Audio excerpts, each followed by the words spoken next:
Parce qu'en Jésus, je suis sauvé. J'ai la victoire sur tout ce monde. Un jour j'irai près du Seigneur. Voici la fin de mes souffrances. Parce qu'en Jésus, je suis sauvé. J'ai la victoire sur tout ce monde. Un jour j'irai près du Seigneur. J'irai là-haut parmi les près d'Emmanuel. Emmanuel me console. Passant mon temps à la louange. je dirai à Jésus. Dis à Jésus un grand merci. J'irai là-haut Parmi les anges, d'Emmanuel. Emmanuel me console. Passant mon temps à la louange. Je dirai à Jésus. Dis à Jésus un grand merci. Tu diras à Jésus. Dis à Jésus un grand merci. Voici la fin de mes souffrances. Parce qu'en Jésus, je suis sauvé. J'ai la victoire sur tout ce monde. Un jour j'irai près du Seigneur. Nous allons ensemble prier pour recommander ce moment entre les mains du Seigneur. Prions. Seigneur, nous voulons prier pour te recommander cette parole. Nous prions pour que toi, tu puisses nous visiter, que toi, tu puisses nous enseigner, nous instruire. Parlez-nous, Seigneur. Laisse que la gloire, l'honneur et la louange te reviennent. Sois béni au nom de Jésus. Nous t'avons ainsi prié. Alléluia. Éternel Dieu Tout-Puissant, nous voulons te dire merci pour cette journée. Ta parole nous dit à chaque jour suffit sa peine. Ce matin, nous avons besoin que tu puisses nous révéler ta pensée. Ce matin, nous avons besoin d'un rhéma pour que notre vie change. Parle-nous à ce moment au nom de Jésus. Nous t'avons ainsi prié. Amen. Nous allons lire le premier passage. Après, je vais vous inviter à vous asseoir, à prendre place. Nous sommes dans Marc chapitre 4. Marc chapitre 4, le verset 3 à 8. Marc chapitre 4, verset 3 à 8.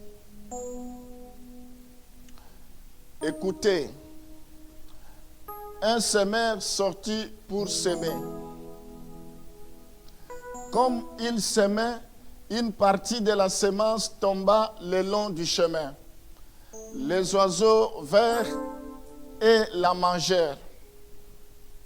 Une autre partie tomba dans un endroit pierré où elle n'avait pas beaucoup de terre. Elle leva aussitôt parce qu'elle ne trouva pas un sol profond. Mais quand le soleil parut, elle fit brûler et sécha, faute de racines. Une autre partie tomba parmi les épines.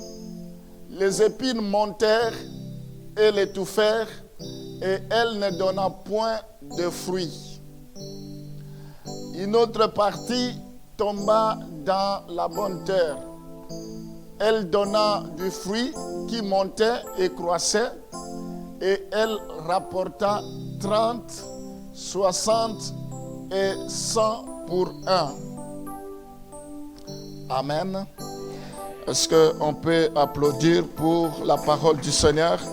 Gloire au Seigneur. Merci, vous pouvez prendre place. Merci les chantes. Je vais vous inviter aussi à prendre place. Alors, je j'aimerais maintenant que vous puissiez me prêter votre attention. Je sais qu'il fait froid. On va faire avec.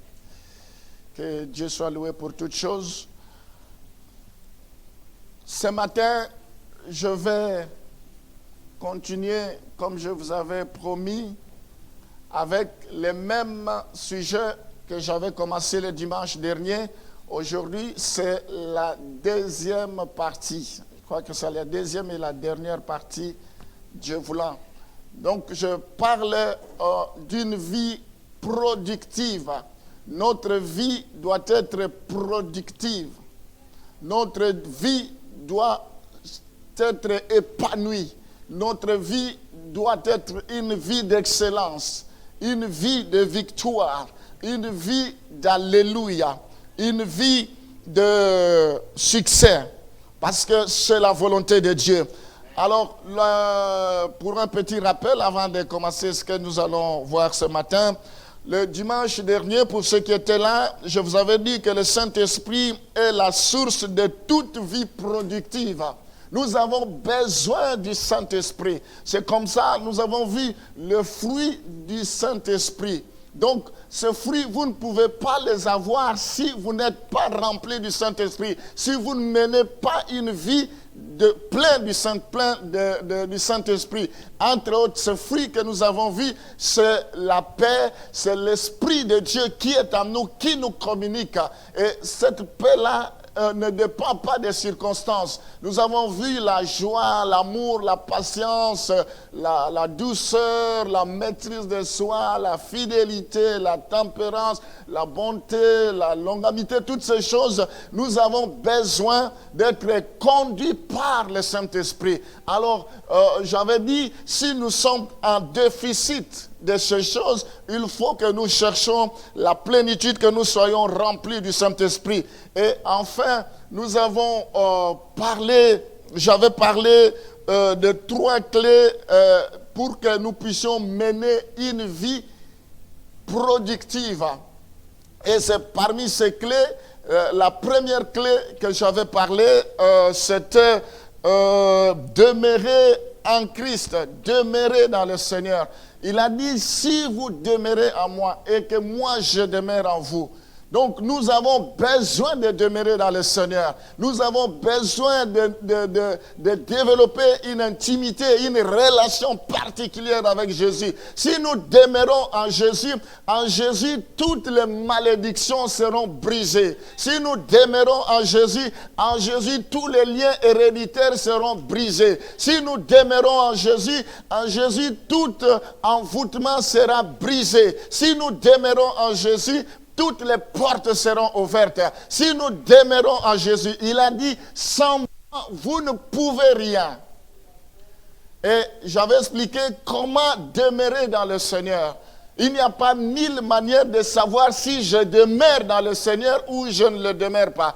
On peut savoir si je demeure dans le Seigneur que seulement si je mets la parole de Dieu en pratique, si la parole de Dieu habite abondamment en moi, si je persévère. Donc, si nous ne mettons pas la parole de Dieu en pratique, ça veut dire que nous ne demeurons pas dans le Seigneur. Qui dit mettez la parole de Dieu en pratique, c'est aussi nous acquitter de nos obligations.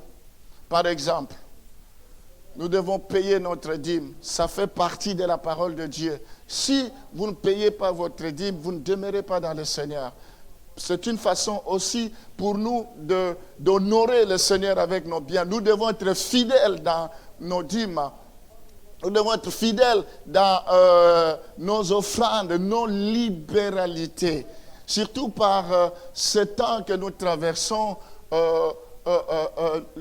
il y a des gens qui pensent que comme il y a Covid, on ne se réunit pas. Et la banque aussi va dire que, voilà, vous n'allez plus payer les charges, il y a Covid, tout le monde croise les mains. Il faut que nous prenions conscience que c'est notre maison, c'est notre église, et que qu'il y ait Covid ou pas, nous devons payer les charges. Et ces charges-là ne doivent pas peser sur une seule personne, ça doit être pesé sur chacun d'entre nous, parce que c'est notre maison. Nous avons la conception que nous sommes tous des responsables, des pères de famille, et étant donné que nous sommes des responsables, et nous devons faire face à nos responsabilités. Il y a des choses que je voulais dire, mais comme je suis en direct, je ne peux pas les dire. Je travaille dans le cadre de mon travail avec des amis, des collègues qui sont dans l'Assemblée de Dieu, Wascal, et ils n'ont jamais repris depuis. Ils font que du live et leur pasteur est pris en charge par l'église. Ils n'ont pas de problème et malgré qu'ils ne se réunissent pas, ils font que des lives, mais tous les comptes sont bons. Ils ont développé cela. Je suis dans une union de pasteurs et quand nous faisons les Zooms, c'est plus le pasteur congolais. Et quand nous faisons les Zooms, mais c'est catastrophique. Il y a des pasteurs qui pleurent, il y en a même qui ont dit que nous avons commis une erreur. On croyait que la seule source, c'est seulement les dîmes, les offrandes. Maintenant qu'on ne se réunit plus, il n'y a plus de dîmes, il n'y a plus d'offrandes. On ne peut plus nous payer, on ne peut plus payer les loyers. Et ils sont dépaysés, ils sont obligés d'aller chercher le travail en catastrophe. Et ça, malheureusement, ça ne peut qu'arriver dans les milieux africains. Malheureusement, je suis désolé. Parce que les gens profitent des circonstances pour dire c'est fini, c'est le Covid, on ne peut plus payer la dîme, on ne peut plus payer les offrandes, on ne peut plus payer, mais nous avons un bâtiment à payer. Donc, il faut que nous comprenions que demeurer dans le Seigneur, c'est craindre le Seigneur, c'est abandonner le péché, abandonner la colère, abandonner toutes ces choses-là. Amen. Je suis en train de faire les rappels de ce que nous avons vu le dimanche dernier et je vais terminer bientôt pour passer à la prédication de ce matin. Nous avons dit que nous devons, la deuxième clé, nous devons méditer la parole. La Bible dit que ce livre de la loi ne s'éloigne point de ta bouche, médite-la jour et nuit pour que tes succès soient évidents. Nous devons méditer la parole de Dieu et la dernière chose, c'est vivre par la foi. Ce sont autant de choses qui permettront que nous puissions mener une vie victorieuse. Dieu aime les gens qui marchent par la foi. Voilà ce que nous avons vu le dimanche dernier. Aujourd'hui, c'est la suite. Alors, on va commencer par ce passage que nous venons de lire. Alors aujourd'hui, le premier point que j'aimerais parler, c'est les obstacles à une vie productive. Il peut y avoir des obstacles pour que nous ne puissions pas vivre, mener une vie productive. Et nous allons ce matin commencer par ces obstacles. Le passage que nous avons lu, nous voyons Jésus raconte une parabole qui décrit 4 types de terres.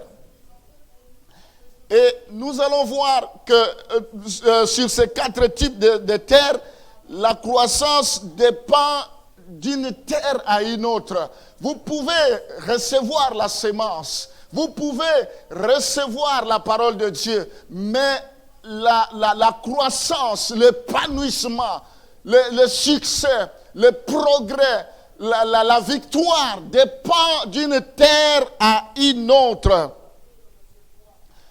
Dans cette histoire, cela nous éclaire sur les choses qui empêchent la parole, qui empêche la sémence de Dieu de pouvoir croître, de pouvoir s'épanouir, qui empêche la sémence de pouvoir produire des fruits. Nous voyons dans ce passage, dans ces paraboles, qu'on va revenir sur ça, les résultats de chaque terre. Nous avons au verset 4. On va commencer par le verset 4. Nous voyons, il s'agit de long du chemin.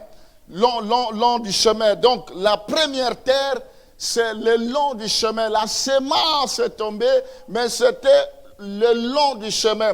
Alors, comme résultat, les oiseaux sont venus et ils ont mangé. Les oiseaux vinrent et la mangèrent. Ils ont mangé cette semence-là. Quel genre de semence es-tu ce matin? Quel genre de terre plutôt es-tu ce matin? Il y en a qui écoutent la parole, mais les oiseaux viennent. Ce n'est que l'image du diable. Satan vient, il enlève la parole. J'aurai l'occasion de revenir et d'approfondir cela. Ensuite, nous avons la deuxième sorte de terre, c'est au verset 5. La Bible nous parle des endroits pierreux. Donc, la deuxième terre, c'est les endroits pierreux. Alors, la parole est sortie, la semence a été semée et la personne qui reçoit la parole, elle la reçoit avec joie. Mais quand le soleil va luire, quand le soleil apparaît, la Bible dit comme cette semence, cette plante n'a pas de racines, comme résultat, cette plante sera brûlée, cette plante va sécher tout simplement parce que les racines ne sont pas profondes. Je ne sais pas, il faut que chacun de nous se situe ce matin quel genre de terre nous sommes. Alors au verset 7, nous voyons la troisième terre, c'est parmi les épines. Parmi les épines, la semence a été semée, mais les épines montèrent et l'étouffèrent. Et cette semence ne pouvait pas se développer. Ce sont là autant d'obstacles. Et le verset 8, la Bible nous parle d'une bonne terre. Alléluia. Une bonne terre. Là où il y a une bonne terre, il y a l'épanouissement. Là où il y a une bonne terre, il y a la croissance. Là où il y a une bonne terre, il y a la victoire. Là, il y a le succès dans tout ce qu'on fait. Parce que il y a une bonne terre. Alors la Bible nous dit, cette terre remporte 30, 60 et 100 pour 1. Gloire au Seigneur. Alors mes bien-aimés, on va entrer maintenant dans le vif de notre sujet. L'attente du semeur était que les semences plantées puissent atteindre la maturité. L'attente de chaque semeur, c'est que toute semence puisse produire, que toute semence puisse porter des fruits, que toute semence puisse atteindre la maturité. Ça, c'est l'attente de tout le monde. C'est l'attente de chaque parent. Il veut voir son enfant s'épanouir. Il veut voir son enfant terminer ses études. Il veut voir son enfant trouver un travail. Il veut voir son enfant se marier. Il veut voir son enfant avoir des enfants. C'est-à-dire, il y a progression. De même aussi, Dieu veut nous voir nous épanouir dans tous les domaines, dans nos foyers, dans nos études, dans tout ce que nous pouvons embrasser. Dieu veut nous voir nous épanouir. Ça, c'est l'attente de chaque semence. C'est pourquoi ce que Dieu poursuit ce matin dans notre vie, que nous puissions nous épanouir, que nous puissions croître. Toute semence qui ne produit pas de fruits est inutile au semeur. Toute semence qui ne produit pas de fruits n'a pas d'importance entre les mains des semeurs. Alors aujourd'hui, quel genre de semence es-tu? Quel genre de plante es-tu?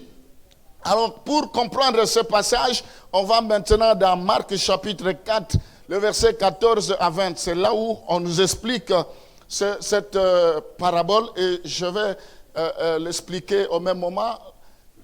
Marc chapitre 4, le verset 14 à 20. Le semeur sème la parole. Les uns sont le long du chemin où la parole est semée, quand ils l'ont entendue, aussitôt Satan vient et enlève la parole qui a été semée en eux. Alors, on va aller progressivement, on va laisser d'abord ce passage, on est à verset 14 jusqu'au 20. Donc, nous voyons verset 14, la sémence représente la parole de Dieu. La parole de Dieu, c'est une sémence. Quand nous écoutons la parole de Dieu, c'est une sémence que nous avalons, c'est une sémence que nous recevons. Et cette sémence doit produire, et cette sémence doit porter des fruits. La Bible dit, la première sémence, elle est tombée. Le type de terre dans cette histoire représente 4 types de personnes. Donc, on parle de terre, mais ça représente 4 types de personnes. Il faut que chacun d'entre nous se positionne. Quelle sorte de terre est-il? Alors, nous voyons ce genre de terre, premièrement, le long du chemin. Ce sont des personnes qui entendent la parole de Dieu, comme ce dimanche. Ils sont là, ils écoutent la parole. Mais aussitôt qu'ils sortent, c'est fini, ils ont oublié. C'est fini, ils ont mis ça de côté. Ce n'est pas de leur faute, parce que c'est l'ennemi qui fait cela. Parce que le voleur ne vient que pour voler, pour égorger, pour détruire. Mais Jésus est venu pour que nous ayons la vie, et cela en abondance. Notre problème, c'est l'ennemi, parce qu'il ne veut pas que nous puissions nous épanouir. Il ne veut pas notre bien-être. Il ne veut pas notre bonheur, notre prospérité. Donc, il vient pour enlever la parole de Dieu. Il va amener le découragement. Il va amener toutes sortes de raisons pour que ce que nous avons écouté, nous ne puissions pas garder cela. Il y a des gens, ils écoutent la parole aussitôt qu'ils sont sortis d'ici. On leur demande, qu'est-ce que vous avez écouté aujourd'hui? Le pasteur parlait de l'amour. Parce que c'est trop facile de dire, il parlait de l'amour. Mais bien aimé, si c'est ton cas, tu dois te remettre en cause. Il y a un problème, c'est l'ennemi qui est en train de te combattre. Alors cette terre ne peut jamais produire la parole de Dieu. Plutôt ne peut jamais produire de fruits. Cette terre a même du mal d'écouter la parole de Dieu. C'est comme ça, on a du mal aussi. Parfois d'autres personnes, ils ont comme de la démangeaison d'écouter la parole de Dieu. Pour vraiment se lancer ou venir à l'église ou même chez eux, se donner quand même du temps pour lire la parole de Dieu, c'est tout un problème. C'est tout un problème. Et ça, c'est la stratégie de l'ennemi. Il faut que nous puissions nous lever pour briser toutes les stratégies de l'ennemi. Alors, nous voyons que les effets sur cette sémence, la sémence est mangée par les oiseaux. Cette sémence ne va pas plus loin. Alors la deuxième sémence, le verset suivant, les autres pareillement reçoivent la sémence dans les endroits pierreux. Quand ils entendent la parole, ils la reçoivent d'abord avec joie. Mais ils n'ont pas de racines en eux-mêmes. Ils manquent de persistance, et dès que survient une tribulation ou une persécution à cause de la parole, ils y trouvent une occasion de chute. Alors ici, la deuxième terre, c'est les endroits pierreux. Nous voyons la particularité de ce sol ou de cette terre ou de cette personne. Ils reçoivent la parole de Dieu avec joie. Alléluia. C'était formidable. Vraiment, Dieu m'a parlé. C'est déjà une bonne chose. Mais au-delà de cela, ils n'ont pas de racines. Ils n'ont pas de fondement. Ils sont ballottés par toutes sortes de vents. Nous devons avoir des racines. Il y a le manque de persistance. Il n'y a pas de constance. C'est-à-dire, quand nous écoutons la parole de Dieu, nous ne persévérons pas. Nous ne sommes pas assidus dans cette parole. Nous n'avons pas de constance dans cette parole. La Bible dit, dès que survient une tribulation, quand une épreuve arrive, quand un problème arrive, ou une persécution, ou une difficulté, facilement on oublie tout le travail qu'on a fait. On oublie tous les efforts qu'on a fait. On oublie toutes les souffrances qu'on a endurées pour le Seigneur. C'est le manque de racines qui fait cela. Donc, les gens sont là parce que ça va, tout va bien. Mais il suffit un peu de secousse, c'est fini. On baisse les bras, c'est fini. On se décourage, c'est fini. On abandonne, c'est fini. On rétrograde. On ne peut pas marcher avec le Seigneur comme ça. Dieu ne nous a jamais dit qu'il n'y aura pas de persécution. Il nous a jamais dit qu'il n'y aura pas des épreuves. Il nous a jamais dit qu'il n'y aura pas de difficultés. Ou bien au contraire, il a dit je serai avec vous. C'est-à-dire qu'il y ait des épreuves ou pas, Dieu sera avec nous. Même s'il y a des épreuves, nous allons traverser avec lui.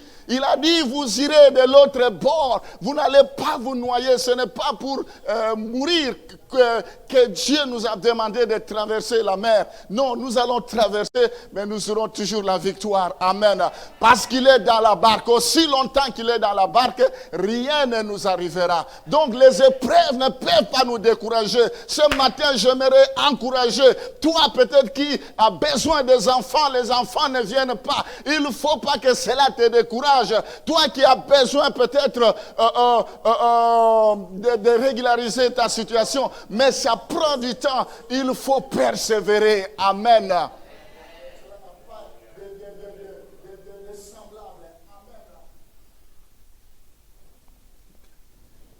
Donc, la Bible nous dit que cela ne pouvait pas aller trop loin. Il faut que vous puissiez vous examiner où vous vous situez. Donc, c'est un grand obstacle. On ne peut pas attendre de cette terre de fruits parce que c'est trop fragile, parce que ce n'est pas encore profond, ce n'est pas encore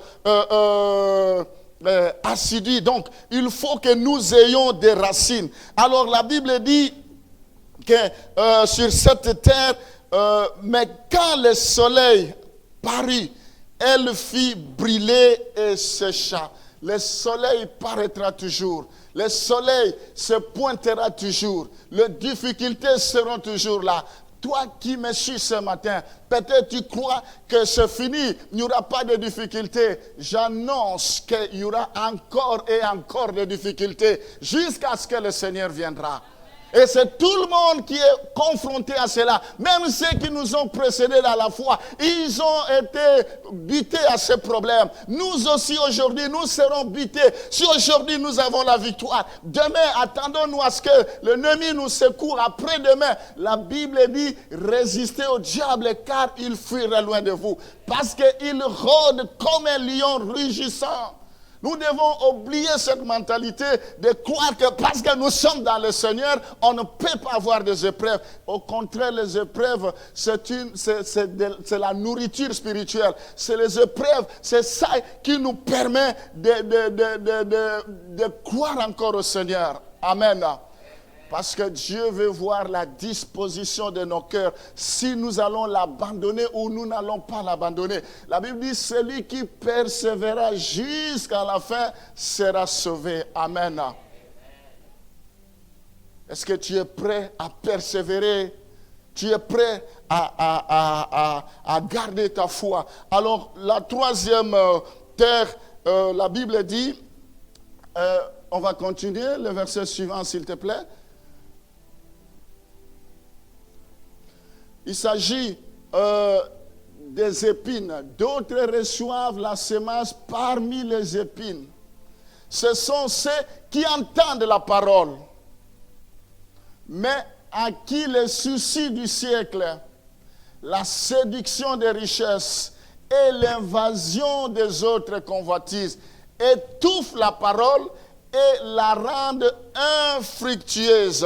Nous voyons ici les épines, premièrement, c'est des personnes, ils entendent la parole, ils sont là, ils veulent avancer, ils veulent produire des fruits, ils veulent voir la main de Dieu dans leur vie, alléluia, c'est une bonne chose, mais les soucis du siècle, La Bible dit, ne nous conformons pas au siècle présent. Celui qui aime le monde devient ennemi de Dieu. Les soucis de ce siècle. Quels sont ces soucis de ce siècle que la Bible énumère? La Bible parle de la séduction des richesses. Le pouvoir, les gens qui veulent le pouvoir, les gens qui veulent la domination, les gens qui ont la folie de la grandeur, ils veulent qu'on puisse voir que réellement ils existent. C'est comme ça facilement ils glissent dans l'occultisme, ils glissent dans des sciences pernicieuses pour avoir la richesse.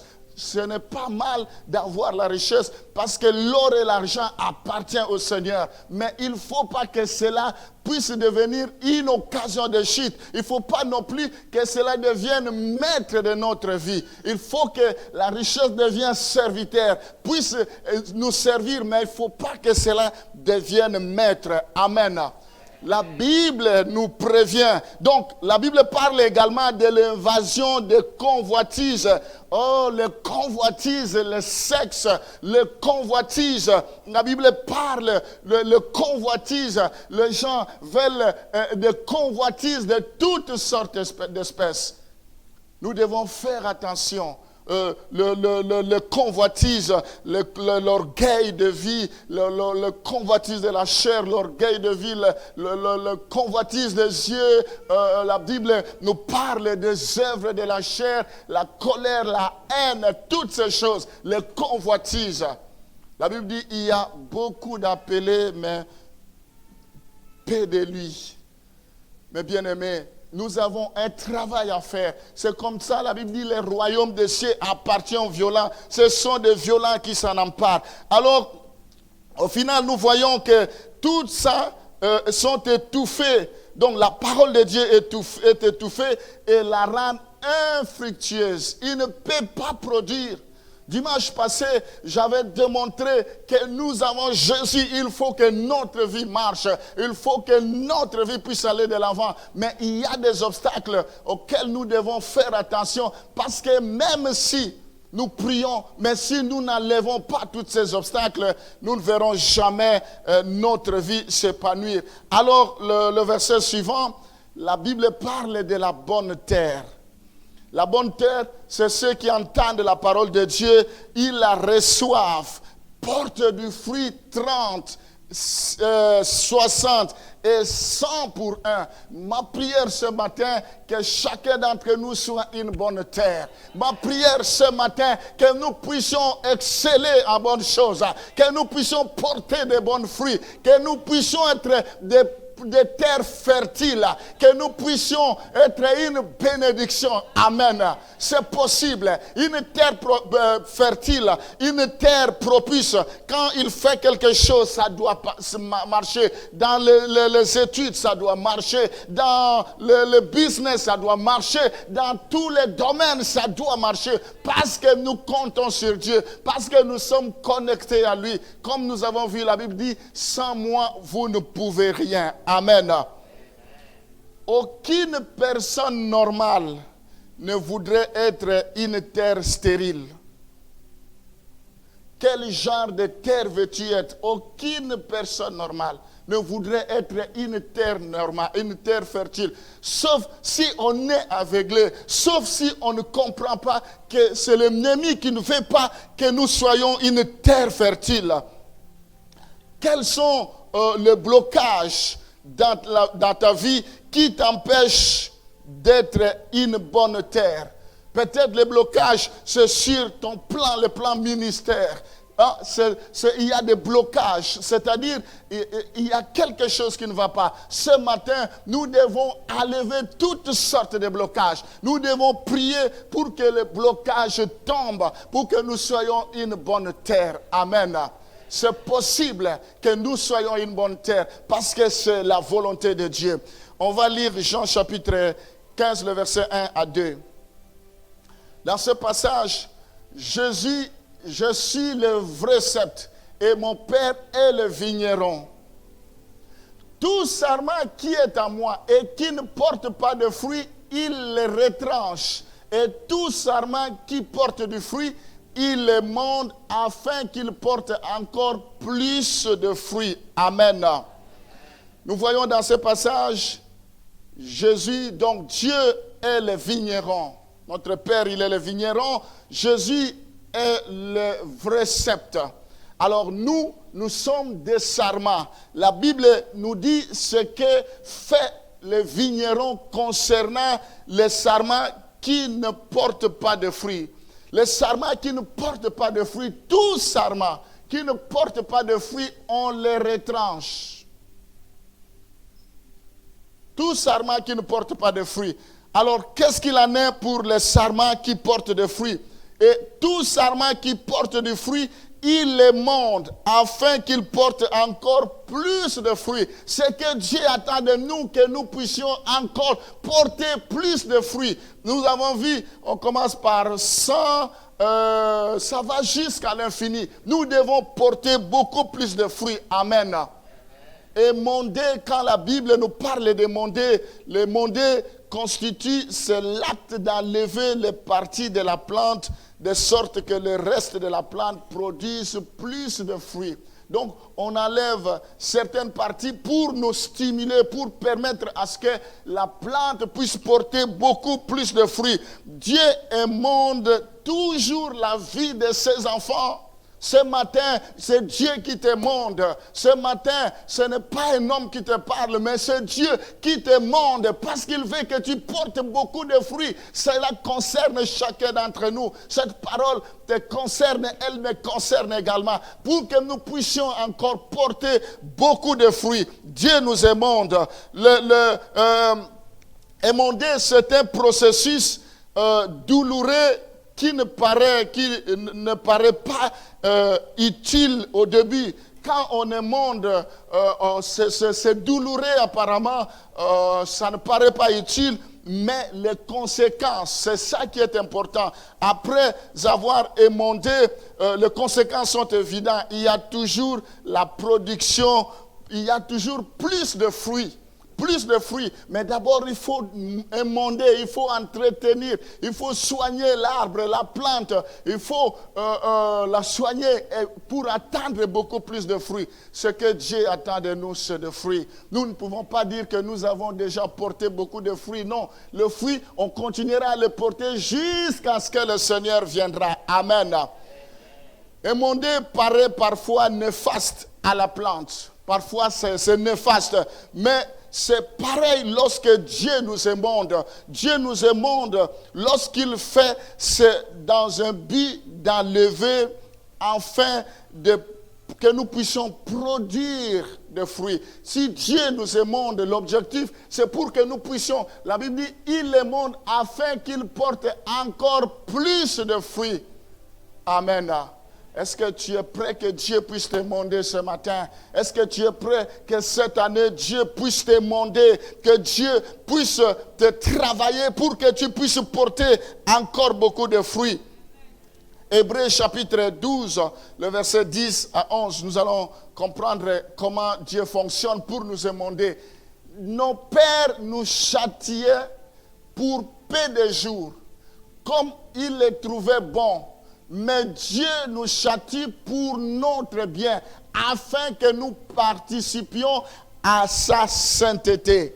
Nous voyons ici la méthode que Dieu utilise pour émonder, c'est à travers sa discipline. Dieu veut nous discipliner. Au verset 10, le verset 10, nous voyons la raison pour laquelle Dieu nous discipline. La Bible dit, c'est pour notre bien.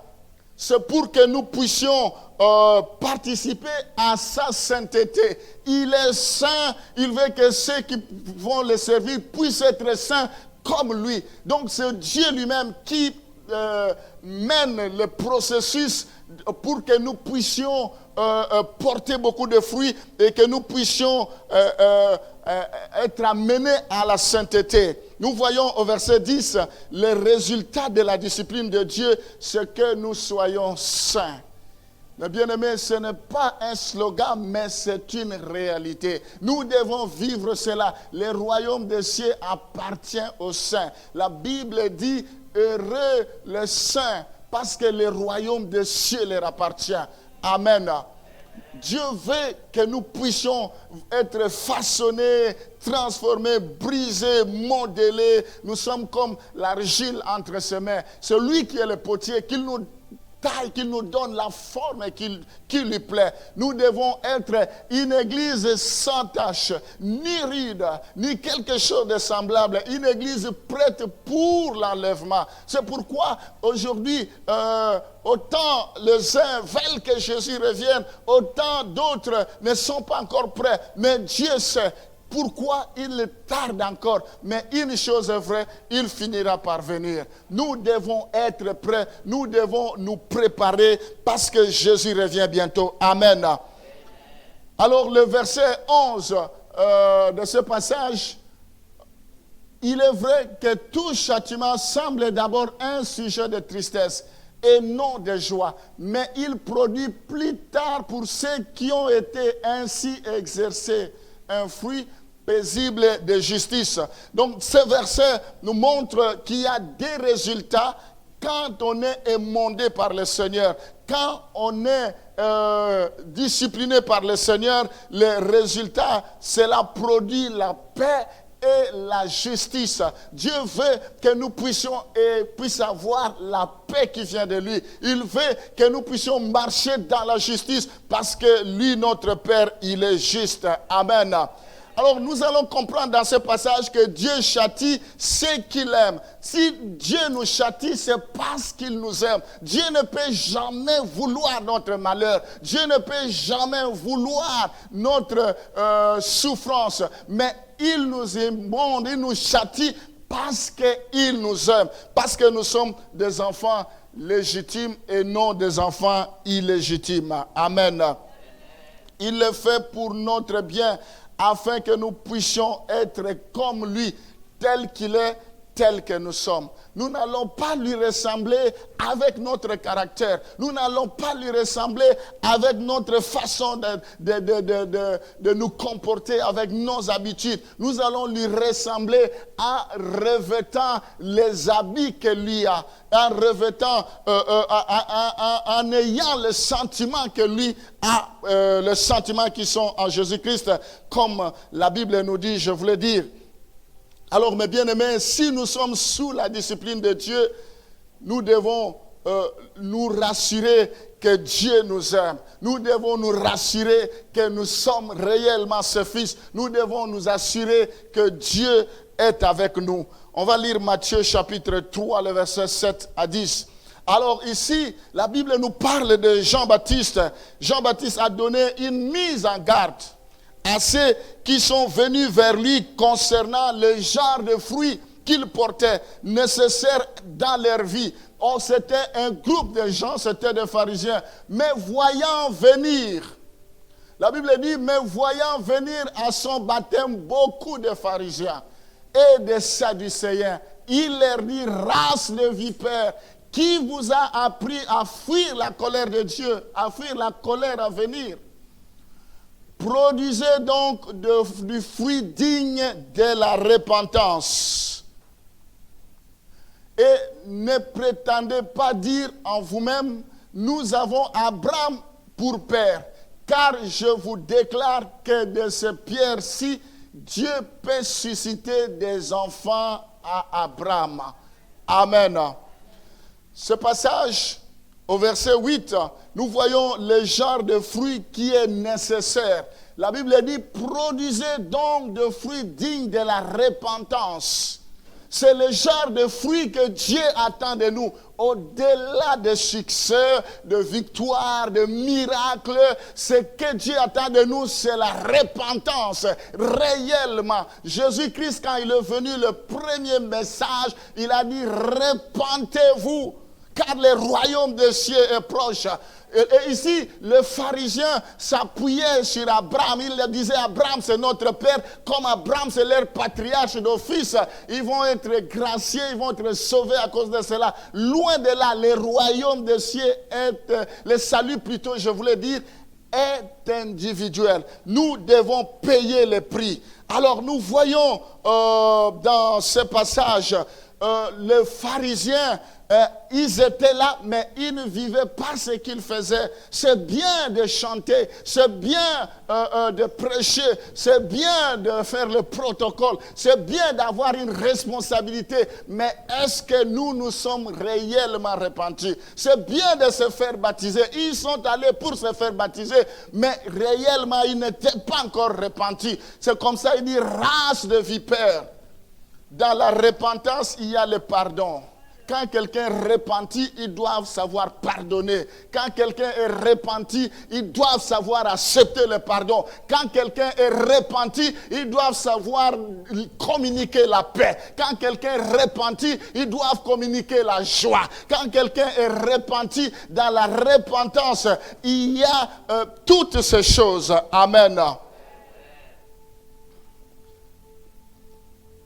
Mais bien aimé, la repentance, ce qui arrivera à tout arbre qui ne produit pas de fruits, la Bible dit, sera coupé et jeté au feu. Tout arbre qui ne produit pas de fruits sera jeté et coupé au feu. Ici, c'est la responsabilité de chacun d'entre nous.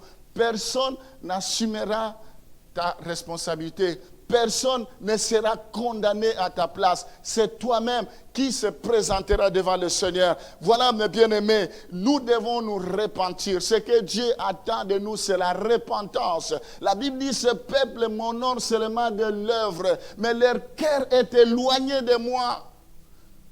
Il dit race de vipères. Si nous étions à cette époque-là, on allait être choqués, mais c'est une réalité qu'il disait. Dieu ne regarde pas à l'apparence. Dieu ne regarde pas ce qui frappe aux yeux. Dieu regarde le cœur. D'ailleurs, on va lire un autre passage que Jésus aborde dans le même sens. Ici, nous voyons Jésus a donné un avertissement similaire à ses disciples. Matthieu chapitre 7, le verset 15 à 20.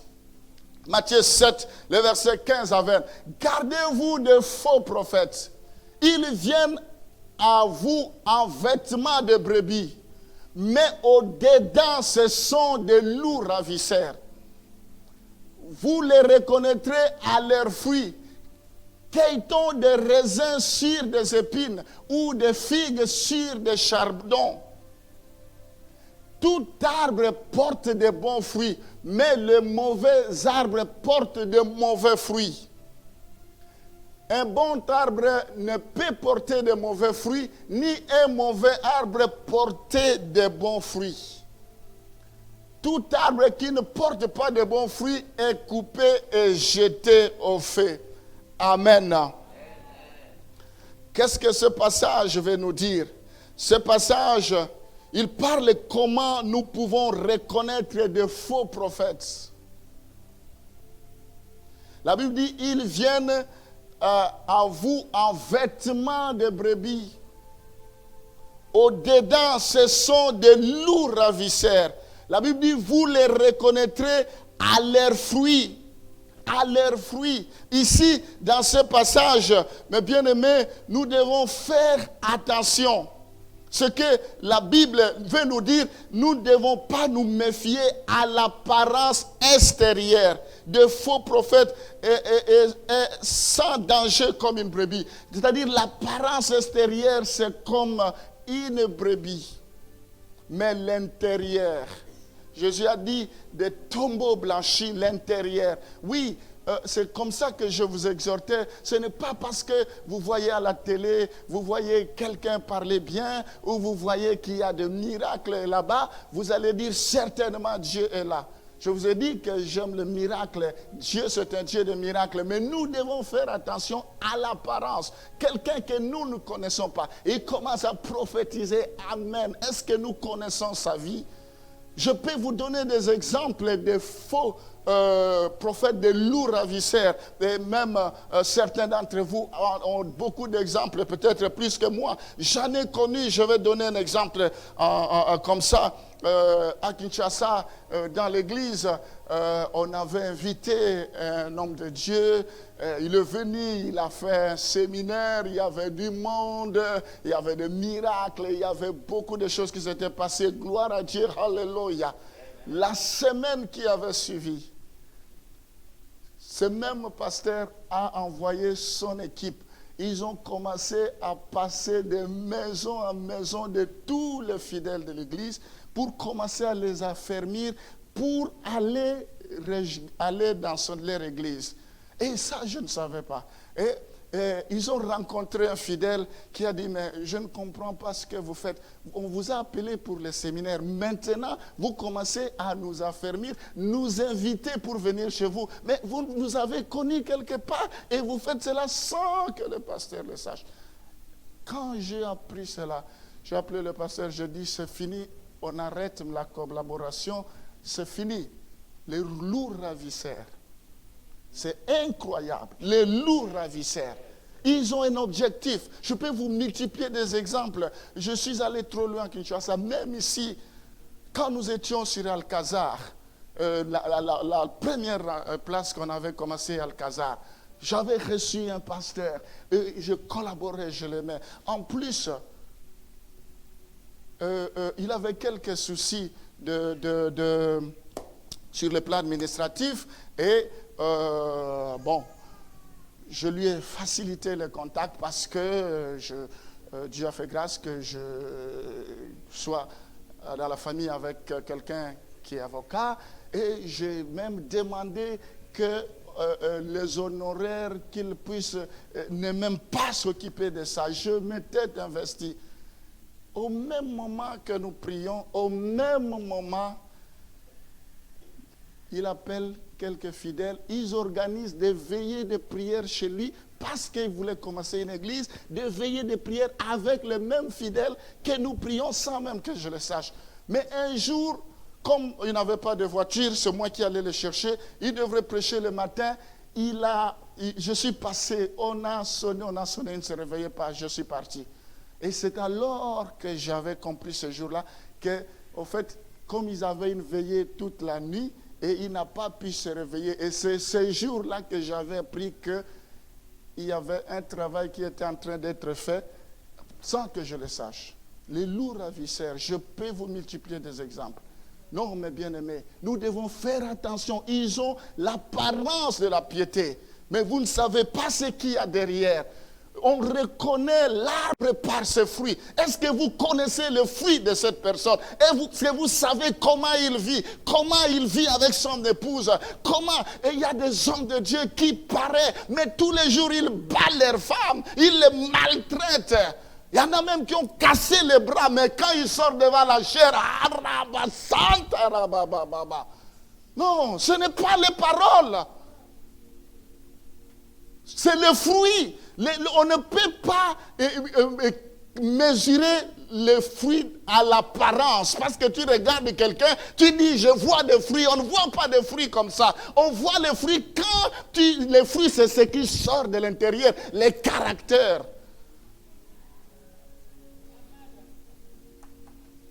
Donc, mes bien-aimés, vous ne pouvez pas évaluer les fruits extérieurs de leur vie. Vous ne pouvez pas évaluer cela, mais c'est l'intérieur. Amen. Ce sont les qualités intérieures qui nécessitent un examen attentif. Les qualités extérieures. Intérieures plutôt, qui nécessitent. Donc, le genre de fruits produits par un bon arbre, c'est le pardon. Si vous êtes un bon arbre, vous allez être caractérisé par les bons fruits. Les bons fruits, c'est le pardon. Les bons fruits, c'est l'humilité. Les bons fruits, c'est la crainte de Dieu. Les bons fruits, c'est pas de paroles de calomnie, pas de paroles de diffamation, pas de paroles de dénigrement. Ça, ce sont des mauvais fruits. Autant il y a de faux prophètes qui existent, autant il y a aussi de faux enfants de Dieu, de mauvais enfants de Dieu. Ce sont des lourds ravisseurs qui existent. Où te situes-toi? Amen. Amen. Alors, je tends vers la fin. Les genres de fruits produits par un bon arbre. Nous devons être des bons arbres. La joie, l'amour, la patience, le pardon, ceci, cela, de bonnes choses que vous connaissez. À côté de cela, les genres de fruits produits par un mauvais arbre. Un mauvais arbre, c'est l'orgueil, c'est la haine, c'est le manque de pardon, c'est le manque d'amour, le mensonge, la colère. Toutes ces choses que vous connaissez, ce sont de mauvais arbres. Quelle sorte d'arbre es-tu?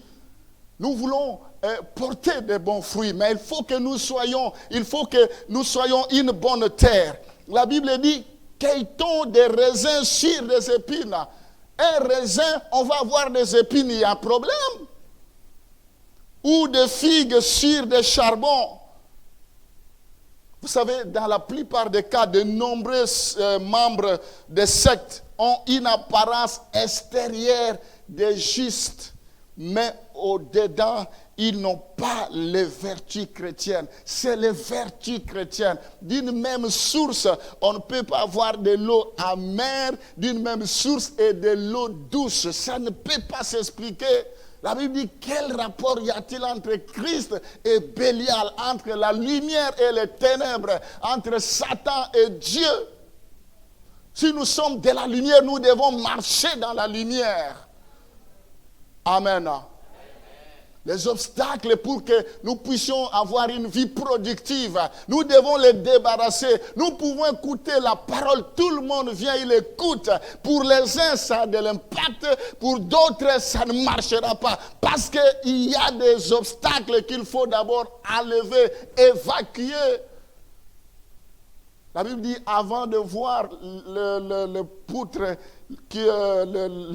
comment on dit, avant de voir la paille qui est dans l'œil d'autrui, regarde d'abord les poutres. Souvent, nous pointons toujours les gens les doigts, mais nous-mêmes, est-ce que nous sommes de bons arbres? Même nous, les pasteurs, souvent on vous pointe. Quand je fais ça, je vous pointe. Regarde, 3, 4 mains sont vers moi. Non, mes bien-aimés, il y a un chanteur qui chante le tribunal de Dieu. Nous allons passer devant le tribunal de Dieu. Amen.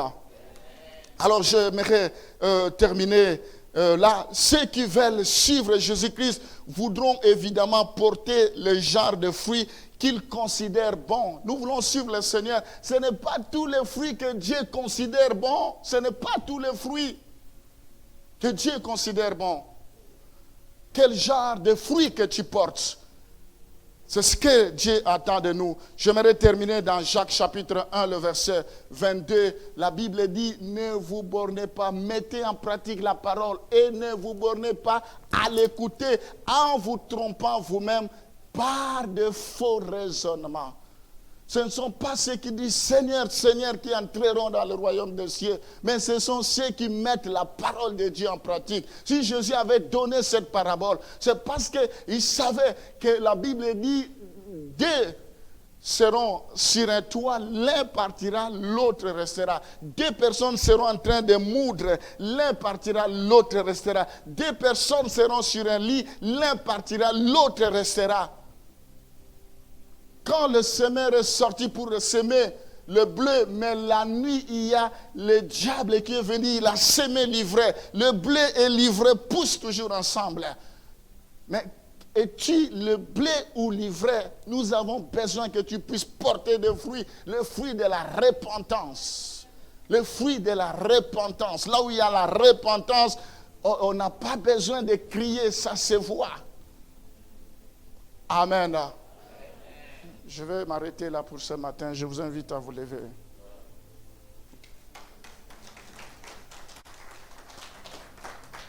Nous sommes des enfants de Dieu. Il faut la différence. Nous ne devons pas nous comporter comme les gens de ce monde. Nous ne devons pas nous comporter comme les gens de ce siècle. Il y a de l'escroquerie parmi les gens qui ne connaissent pas le Seigneur. Ça ne peut pas exister au milieu de nous. Toutes ces choses que nous connaissons. Et ce n'est pas parce que nous paraissons beaux, belles tous, en commençant par moi-même, que nous sommes des bons arbres. C'est l'intérieur. Ton intérieur te reproche comment tu es. Ce n'est pas le fait de chanter ou avoir une belle voix, c'est l'intérieur. Chacun doit, quand l'intérieur est transformé, l'extérieur va être transformé. Et nous ne devons pas juger quelqu'un en fonction de l'extérieur, parce qu'on voit, on a toujours des conclusions actives dans la précipitation. Non, c'est un beau frère, un bon frère, une bonne sœur. Qui vous dit? Est-ce que vous connaissez son intérieur? Vivez avec lui. Vous allez voir mensonge sur mensonge, mensonge sur mensonge. Vous allez voir le manque de sérieux. Vous allez voir là où il vit. Vous allez voir ce qui se fait en secret. La Bible dit, il est même honteux de dire ce qu'ils font en secret. Je ne dis pas qu'on ne peut plus se faire confiance. Il faut qu'on se fasse confiance. De toutes les façons, quand on a tous l'Esprit de Dieu nous attire là où il y a de bonnes choses. Amen. Moi, je vous fais confiance. Et Dieu vous fait confiance. Nous devons avancer. Amen. Nous devons porter de bons fruits. Et les gens verront que Dieu est avec nous. Amen. Seigneur, je bénis tous ceux qui sont connectés ce matin. Je bénis tous ceux qui nous suivent à ce moment.